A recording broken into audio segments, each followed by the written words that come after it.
할렐루야, 반갑습니다. 알기 쉬운 성경 개관에 오신 여러분을 주님의 이름으로 환영합니다. 오늘은 알기 쉬운 성경 개관 사사기 편을 함께 나누도록 하겠습니다. 사사기 어떤 책일까요? 함께 시작하도록 하겠습니다. 네, 사사기는 한글 이름으로 사사기로 되어 있는데요.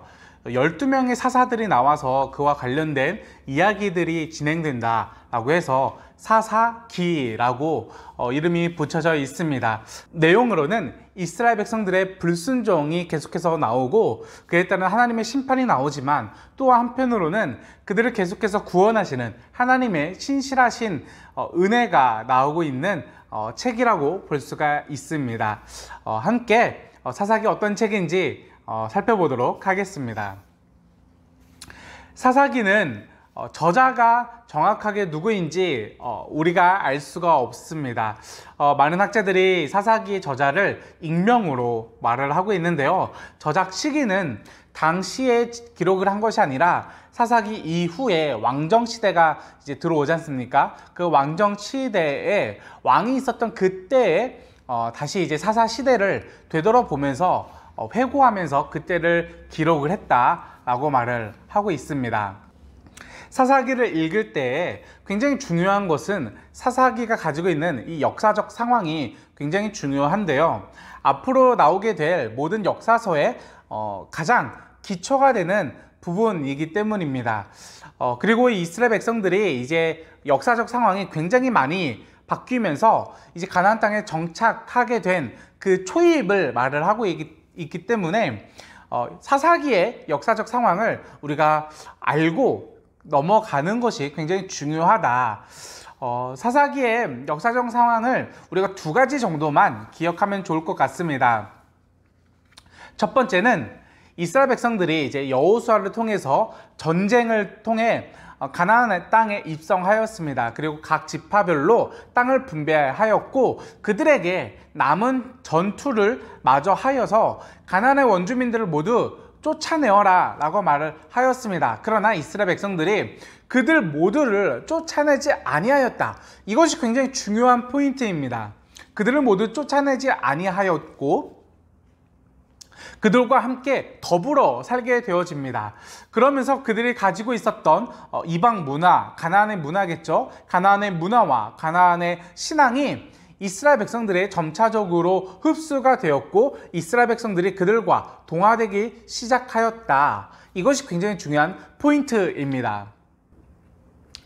두 번째로는 이제 그런 상황 속에서 이스라엘 백성들이 이방 문화를 접하고 이방 신을 섬기면서 하나님께 범죄하기 시작하였고 하나님께서는 그들을 심판하십니다. 이제 외세의 침략으로 그들을 심판을 하시는데 이들이 이제 이스라엘 백성들이 하나님께 회개하자 하나님께서 사사를 보내셔서 그들을 구원하셨고 또 사사가 죽자 이들이 다시 그 평화로움에 젖어들어서 다시 범죄를 하였고 이러한 반복적인 사건들이 일어나게 되었다라고 볼 수가 있습니다. 사사기에서는 이 순환 구조를 볼 수가 있는데요. 죄, 심판, 그리고 회개와 구원이 계속해서 반복적으로 일어나고 있습니다. 자, 다음으로는 사사기의 내용과 구조를 한번 살펴보도록 하겠습니다. 사사기의 구조는 총 3개의 문단으로 우리가 나눌 수가 있습니다. 1, 2장 그리고 가운데 3장에서 16장, 17장에서 21장으로 나눌 수가 있는데요. 처음에 1, 2장은 사사 시대에 대한 전반적인 개관을 하고 있습니다.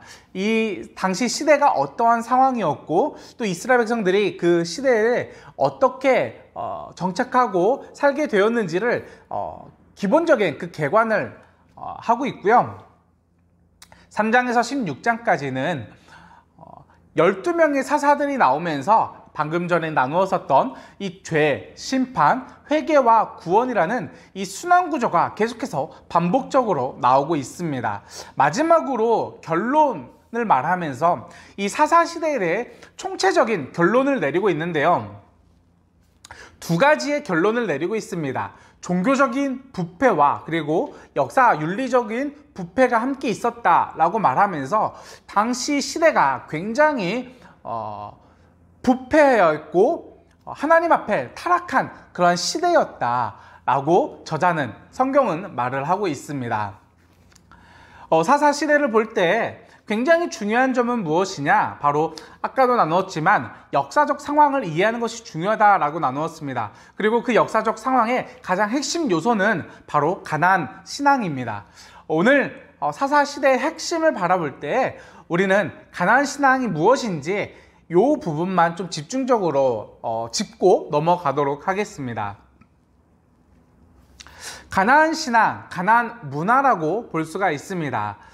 젖과 꿀이 흐르는 땅이었습니다. 가나안 문화는 어떤 문화였을까요? 이스라엘 백성들이 그동안 경험하지 못했었던 농경 문화였습니다. 때문에 이 가나안 문화에서 가장 핵심은 중요한 것은 무엇이었냐? 바로 이 농경 사업이 잘 되어지는 것, 이것이 굉장히 중요하였고 때문에 가나안의 그 원주민들이 섬기고 있었던 그 이방신의 핵심도 이 농경 문화가 잘 이루어지는 것에 초점이 가 있었다라고 볼 수가 있습니다. 그렇기에 이방신들이 섬기고 있는 그 신, 우리가 잘 알고 있는 바알과 아세라 신이 있지 않습니까? 이 신들도 무엇을 주관하고 있는 신이냐면은 바로 풍요와 다산, 그리고 폭풍과 비, 이런 농경 문화에 최적화된 그런 신을 섬기고 있었다라고 볼 수 있습니다. 가나안 땅에서는 이렇게 수백 년간 이루어진 그 농경 문화에서 자체적인 문화를 이루었었고 그들은 바알과 아세라라는 그 이방 신이 자신들에게 풍요와 다복을 전해준다라고 굳게 믿고 있었습니다. 이러한 가나안의 문화는 이스라엘 백성들에게 굉장히 매력적인 그런 문화였을 것인데요. 이스라엘 백성들은 그동안 400년이 넘는 시간 동안 노예 생활을 해왔습니다. 그리고 바로 그 직전에 광야에서는 40년간 유목 생활을 하였죠. 떠돌이 생활을 하면서 굉장히 척박한 그런 삶을 살아왔습니다.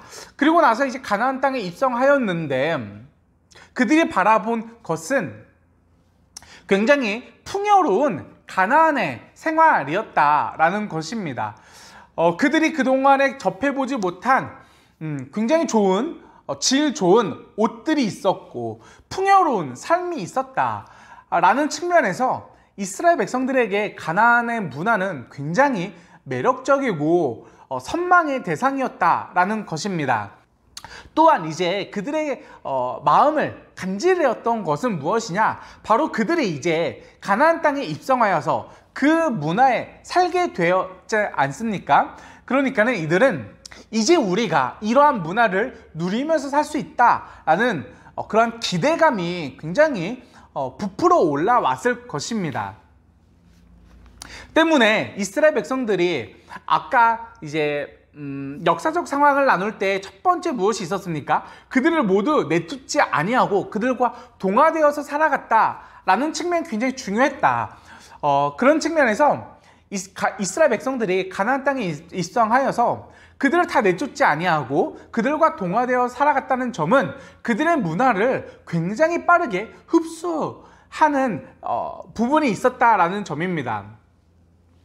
그리고 가나안의 문화는 이 농경과 풍요의 문화였는데 그것이 곧 무엇과 직결되었습니까? 바로 그들이 섬기는 이방 신 바알과 아세라 신과 연결되어 있었지 않습니까? 그러다 보니까는 이스라엘 백성들도 가나안 땅에 들어와서 그 풍요를 누릴 때 바로 그 이방 문화, 이방 신 바알과 아세라 신이 그들의 삶 속에 그대로 아무런 방어 없이 들어오게 되었다.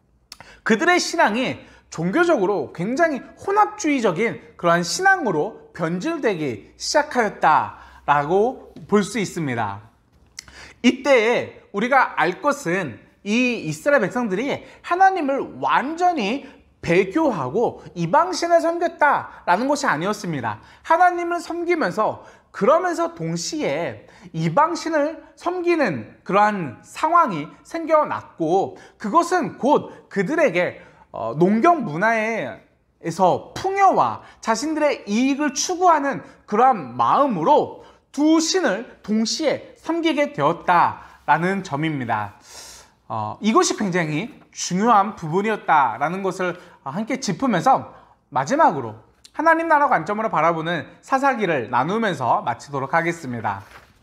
하나님 나라의 핵심은 계속해서 말하고 있지만 하나님의 통치였습니다. 이 말은 다른 말로 표현하면 하나님의 왕권이다 라고 말을 할 수가 있는데요. 성경에서 사사시대를 이렇게 말을 하고 있습니다.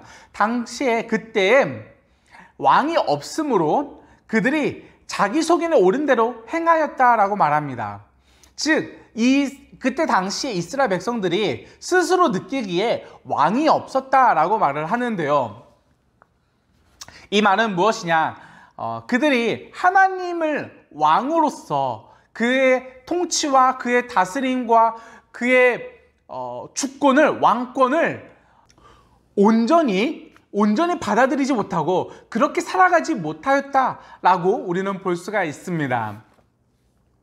일찍이 하나님은 계속해서 이스라엘 백성들에게 이렇게 말씀하셨습니다. 레위기에서도 그리고 여호수아에서도 가나안의 풍습과 규례를 행하지 말라라고 말하였으며, 여호수아는 너희는 이제 들어갈 그 땅에 그 신을 섬길 것인지 하나님을 섬길 것인지 선택하여라 라고 말하면서 오직 하나님만 섬길 것을 계속해서 강조하였으나 이스라엘 백성들은 그들의 삶을, 그 원주민들을 온전히 내쫓지 아니하고 그들과 함께 더불어 살아가게 되면서 그들이 섬기고 있는 신, 이제 바알과 아세라 신을 같이 겸하여 섬기게 되었다 라는 측면에서 성경은 그들이 하나님을 왕으로 인정하지 않았다라고 말을 하고 있는 것입니다. 즉 이것은 이 사사시대는 하나님께서 그들을 통치하고 계셨으나 그들이 하나님을 그들의 왕권으로, 그들의 왕으로서 인정하지 아니하고 하나님의 통치와 다스림을 받지 아니한 시대로 바라보고 있다라고 우리가 바라볼 수 있습니다. 이것은 우리에게 굉장히 시사하는 바가 큰 것 같습니다. 우리는 과연 하나님 나라에 살아가고 있는 것인가? 하나님의 통치를 받고 하나님의 법도와 규례를 지켜 행하고 있는 것인가? 우리는 가나안화 된 삶을 살아가고 있지는 않는 것인가? 라는 측면에서 굉장히 우리에게 생각하게 만드는 점이 많은 것 같습니다. 네, 이것으로 하나님 나라 관점으로 읽는 성경, 그리고 알기 쉬운 성경개관 사사기 편을 마치도록 하겠습니다. 네, 우리는 다음 주에 또 다른 성경으로 함께 만나도록 하겠습니다. 다음 주에 뵙겠습니다.